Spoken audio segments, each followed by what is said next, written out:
On va filer à Rome, retrouver là-bas notre ami et correspondant Alban Mikosi.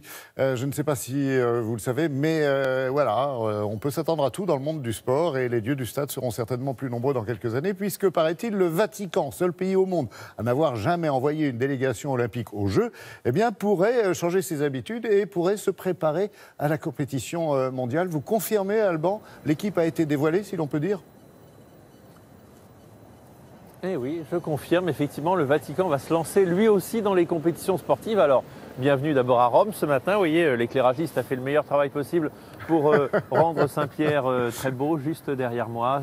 Et c'est ici, oui, ici, que les athlètes du Vatican s'entraînent. Ça paraît incroyable, mais vous allez voir comment ça se passe dans ce reportage que nous avons réalisé avec Claudia Billy et Florence Crivon.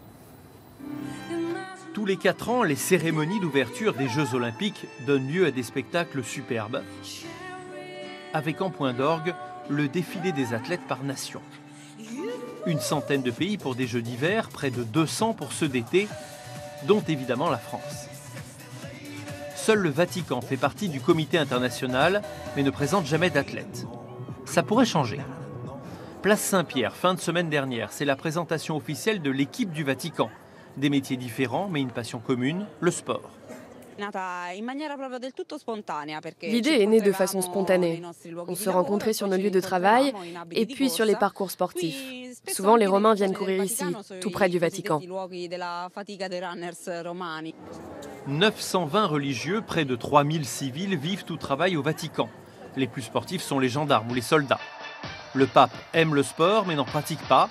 Mais d'autres religieux pourraient parfaitement concourir. Il n'y a pas de limite d'âge. Des évêques, des cardinaux ? Non, pas encore, mais on y travaille. Non, je ne vais pas courir en soutane. Je suis religieuse, mais je garde mon identité. Pour participer aux Jeux Olympiques, il leur faudra réussir les temps de qualification. Dans cet objectif, l'équipe du Vatican va participer dès dimanche à une première course en Italie.